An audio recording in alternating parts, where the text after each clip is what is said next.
नमस्कार दोस्तों। आज है 7 मई 2021। आज की डेली करंट अफेयर की क्लास में आपका स्वागत है। आज की क्लास में सबसे पहले हम लोग कल की क्लास के लास्ट में जो मैंने क्वेश्चन पूछा था उसका आंसर देखेंगे। कल की क्लास के लास्ट मैंने पूछा था जगमोहन मल्होत्रा जिनका अभी हाल में निधन हो गया है वे कौन थे। तो जगमोहन मल्होत्रा भारत के जम्मू कश्मीर राज्य के गवर्नर रह चुके थे। वे जनवरी 1990 से मई 1990 तक जम्मू कश्मीर राज्य के गवर्नर थे और 1996 में वे लोकसभा का एमपी चुने गए थे और उस दौरान केंद्रीय भारत सरकार में वे urban development and tourism minister भी थे। इसके बाद हम लोग देखेंगे आज की क्लास का पहला question. Who is the director of central rice research institute? केंद्रीय चावल संस्थान के निदेशक कौन हैं? आपके ऑप्शन है त्रिलोचन महापात्रा, दीपांकर मैती, राकेश कुमार मिश्रा, प्रदीप कुमार जोशी। तो सही ऑप्शन है दीपांकर मैती। दीपांकर मैती जी सेंट्रल राइस रिसर्च इंस्टीट्यूट के डायरेक्टर हैं, CRRI के डायरेक्टर हैं। CRRI के डायरेक्टर कौन है? दीपांकर मैती। ठीक है। सेंट्रल राइस रिसर्च इंस्टीट्यूट ये कटक में स्थित है, कटक उड़ीसा राज्य में आता है।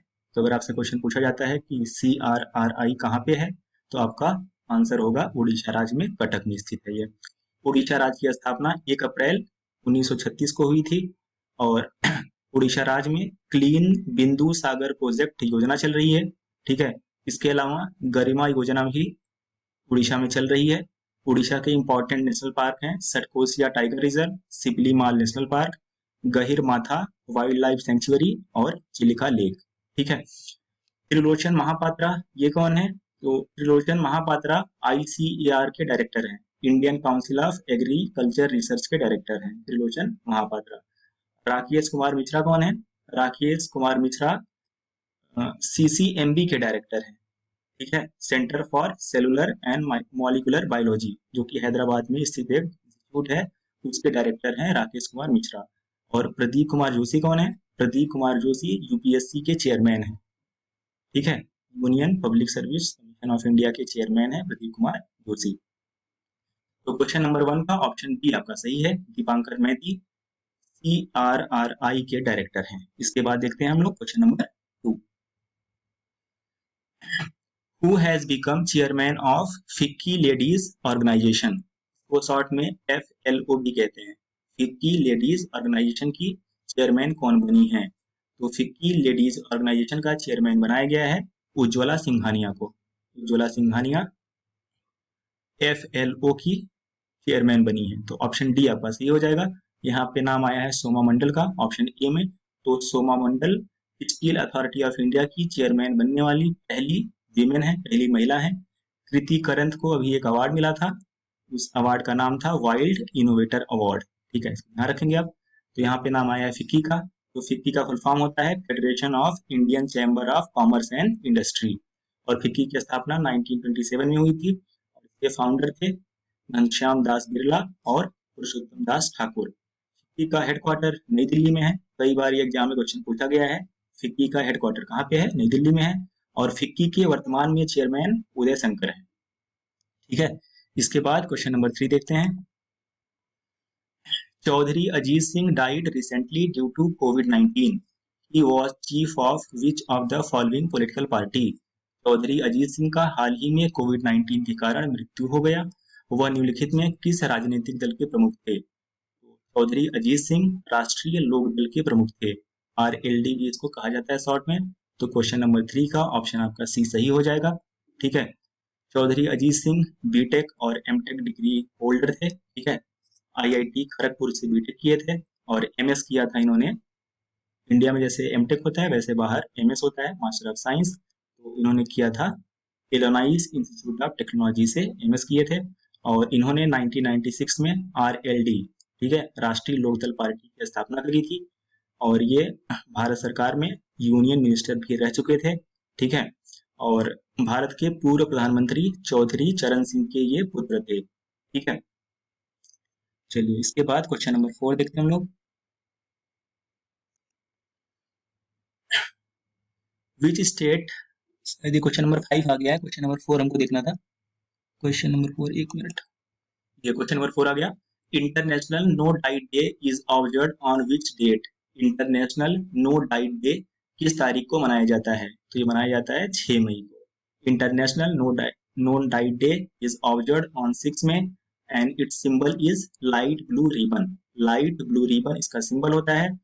It is an annual celebration of body acceptance including fat acceptance and body shape diversity. ठीक है, तो इस दिवस को मनाने का उद्देश्य क्या है?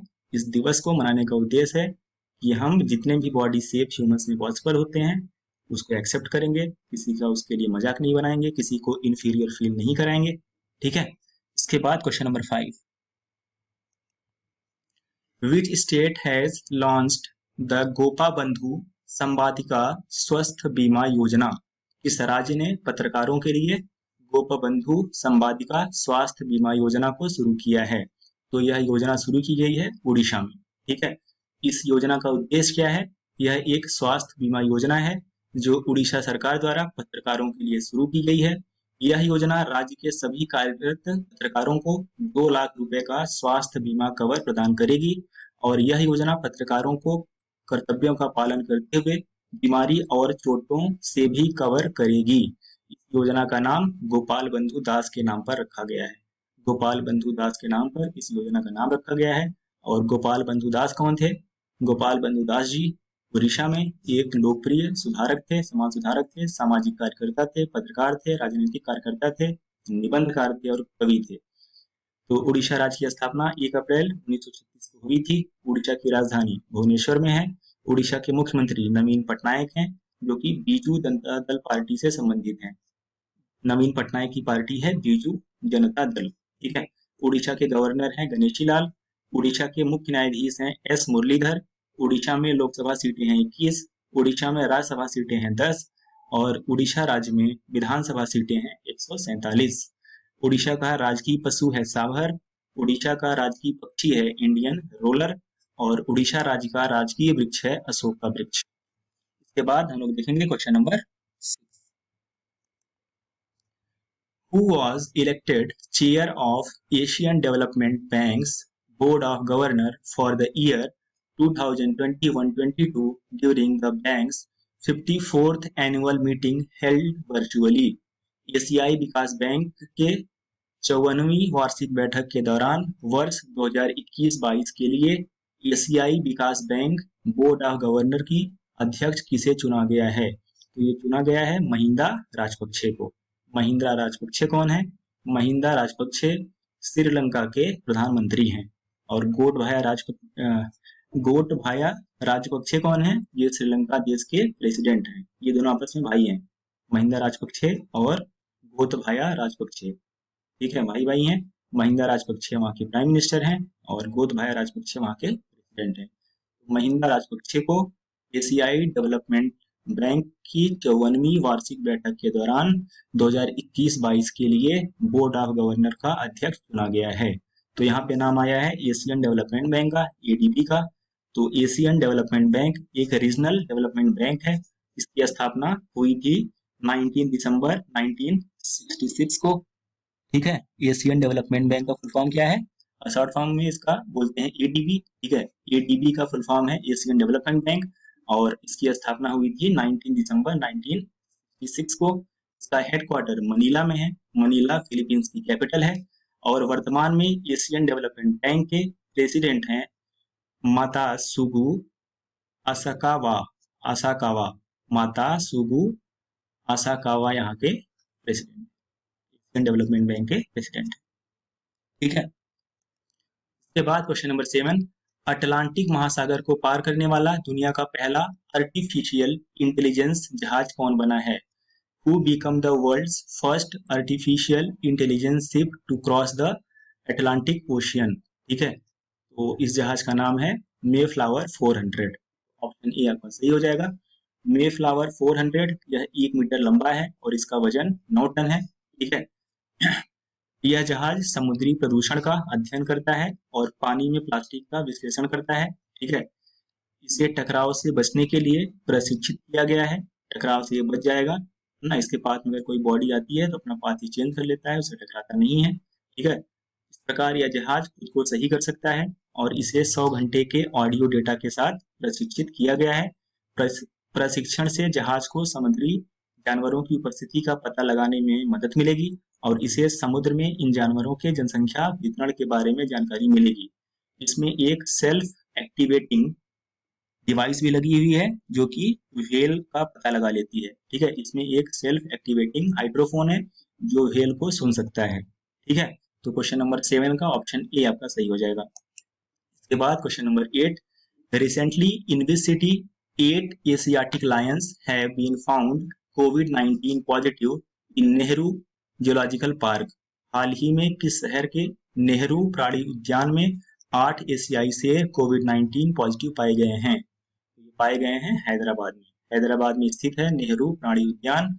वहां पर 8 एशियाटिक लायन जो हैं वे कोविड पॉजिटिव पाए गए हैं और ये पहली बार है कि यह वायरस का इन्फेक्शन एशियाटिक लायन में पहुंचा है ह्यूमंस के द्वारा या किसी भी एनिमल में पहुंचा है ह्यूमंस के द्वारा। ठीक है, एशियाटिक लायन कहाँ पाए जाते हैं? तो भारत के गुजरात राज्य में जो गिर नेशनल पार्क है वह एशियाटिक लायन का हैबिटेट है। ठीक है, और एशियाटिक लायन का सेंसस, इसका जनसंख्या का गणना पहली बार 1936 में स्टार्ट किया गया था।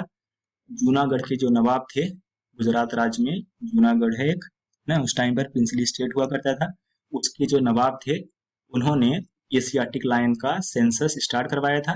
ठीक है, और यह सेंसस, यह जनसंख्या गणना हर 5 साल में की जाती है। लास्ट बार में यह सेंसस 2015 में हुआ था। 2020 में जो सेंसस होना था उसको कैंसिल कर दिया गया कोविड-19 की वजह से। तो क्वेश्चन नंबर 8 का ऑप्शन आपका बी सही है। ठीक है, इसके बाद हम देखते हैं question number 9। Recently which scientist made the lightest form of uranium? हाल ही में वैज्ञानिकों ने यूरेनियम का सबसे हल्का रूप कौन सा बनाया है? जो इंग्लिश का ये सेंटेंस लिखा हुआ है इसमें थोड़ा मिस्टेक है, इसको देख लीजिएगा। ठीक है, हाल ही में वैज्ञानिकों ने यूरेनियम का सबसे हल्का रूप कौन सा बनाया है? Recently scientist have made the lightest form of the uranium, right the name of this form, ये होना चाहिए था। क्वेश्चन नंबर 9 का इंग्लिश में जो यहाँ पे लिखा हुआ है इसमें टाइपिंग एरर है। ठीक है, इसको देख लीजिएगा। आपको बताना है यूरेनियम का जो लाइटेस्ट फॉर्म साइंटिस्ट ने बनाया है उसका नाम क्या है? तो नाम है यूरेनियम 214। ठीक है, ऑप्शन बी आपका सही हो जाएगा। यूरेनियम एक तत्व है, एक एलिमेंट होता है और इसकी डिस्कवरी 1789 में मार्टिन क्लेवरॉथ के द्वारा की गई थी। यूरेनियम एक ब्राइट व्हाइट कलर्ड मेटल होता है। ठीक है, और इसमें रेडियो एक्टिविटी की प्रॉपर्टी होती है। यूरेनियम का एटॉमिक नंबर है 92 और एटॉमिक वेट होता है 238। यूरेनियम का ऐसा आइसोटोप जो कि सबसे ज्यादा अमाउंट में पाया जाता है वह है 235, लेकिन अभी बना लिया है साइंटिस्ट ने यूरेनियम 214। ठीक है, और यह सबसे लाइटर है यूरेनियम के जितने भी आइसोटोप्स नोन हैं। आइसोटोप्स क्या होते हैं? किसी भी एलिमेंट के, किसी भी तत्व के आइसोटोप्स क्या होते हैं? आइसोटोप्स का मतलब एलिमेंट का डिफरेंट फॉर्म, मतलब ऐसे दो एलिमेंट जिनका एटॉमिक नंबर तो सेम होता है लेकिन एटॉमिक वेट डिफरेंट होता है ना। मतलब एलिमेंट तो एक ही होगा, एटॉमिक नंबर सेम है तो एलिमेंट एक ही होगा लेकिन उसके एटॉमिक वेट डिफरेंट होते हैं। तो यूरेनियम के बहुत सारे आइसोटोप होते हैं, जैसे यहाँ पे लिखा हुआ ना 214, 235, 238, ये सब क्या है? यूरेनियम के आइसोटोप। सबका एटॉमिक नंबर 92 होगा लेकिन एटॉमिक वेट वेरी करेगा। तो यूरेनियम 214 सबसे लाइटेस्ट आइसोटोप है यूरेनियम का। इसके बाद क्वेश्चन नंबर 10 देखते हैं हम। भारत के पहले ड्राइव इन वैक्सीनेशन सेंटर का अनावरण कहाँ किया गया? Where India's first drive in vaccination centre has been unveiled. तो इसका अनावरण किया गया मुंबई में। ठीक है, ड्राइव इन वैक्सीनेशन सेंटर ऐसे रोगियों के लिए या ऐसे व्यक्तियों के लिए बनाया गया है जो कोरोना की या कोविड का वैक्सीन लगवाने के लिए ये किसी हॉस्पिटल नहीं जा सकते हैं, जो कि मूव करने में सक्षम नहीं होते हैं, तो उनके प्लेस पर, उनके घर पे जा करके ये वैक्सीनेशन किया जाएगा। ठीक है, तो यहाँ पे जिक्र है मुंबई का, तो मुंबई के बारे में कुछ फैक्ट हम जान लेते हैं। मुंबई में भारत की पहली ट्रेन चलाई गई थी। ठीक है, मुंबई और ठाणे के बीच में 16 अप्रैल 1853 को। ठीक है, और मुंबई में भारत की पहली बस सर्विस भी स्टार्ट की गई थी 1926 में। 15 जुलाई 1926 में भारत की पहली बस सर्विस मुंबई में ही स्टार्ट की गई थी। और इंडिया का पहला सिविल एविएशन एयरपोर्ट ये भी मुंबई में स्थित है। ठीक है, एयरपोर्ट का नाम है जुहू एरोड्रोम। जुहू एरोड्रोम ये भारत का पहला सिविल एविएशन एयरपोर्ट है जो कि मुंबई में ही स्थित है। ठीक है, इसके बाद हम देखेंगे question number 11। Recently, which company has completed the flight test of world's largest airplane? हाल ही में किस कंपनी ने दुनिया के सबसे बड़े हवाई जहाज का उड़ान पूरा कर लिया है? ठीक है, तो ये है स्ट्रेटो लॉन्च। कंपनी का नाम है स्ट्रेटो लॉन्च। दुनिया का सबसे बड़ा हवाई जहाज हाइपरसोनिक वाहनों के परिवहन के लिए डिजाइन किया गया है और इस विमान का नाम है रॉक। ROC, रॉक के नाम से इस विमान का नाम है। ठीक है, स्ट्रेटो लॉन्च का लक्ष्य है 5,50,000 पाउंड के लोड को ले जाना। यह काफी ऊंचाई से रॉकेट लॉन्च करने में सक्षम होगा। स्ट्रेटो लॉन्च का मुख्यालय मोजोव कैलिफोर्निया यूएस में है। ठीक है, यूएस स्ट्रेटो लॉन्च के CEO और अध्यक्ष हैं जीन फ्लॉयड। क्वेश्चन नंबर 11 का ऑप्शन बी आपका सही है। इसके बाद आगे बढ़ते हैं हम लोग। Question number 12। Recently the world's first artificial intelligence unmanned ship has been built. What was the name of this ship? हाल ही में विश्व का पहला आर्टिफिशियल इंटेलिजेंस मानव रहित जहाज का निर्माण किया गया है। इस जहाज का नाम क्या रखा गया है? इसका नाम रखा गया है Mayflower 400। Promare has collaborated with IBM to build the Mayflower 400 ship. ठीक है, प्रोमेयर क्या है? प्रोमेयर एक मरीन रिसर्च ऑर्गेनाइजेशन है और IBM एक मल्टीनेशनल टेक्नोलॉजी कंपनी है। ठीक है, जो ये शिप है मेफ्लावर 400 यह अनमैन्ड है। इसका लेंथ 15 मीटर है और वेट 9 टन है। ठीक है, इसका यूज क्या होगा? This will be helpful in studying ship pollution, analysing plastic in water and detecting the presence of marine animals.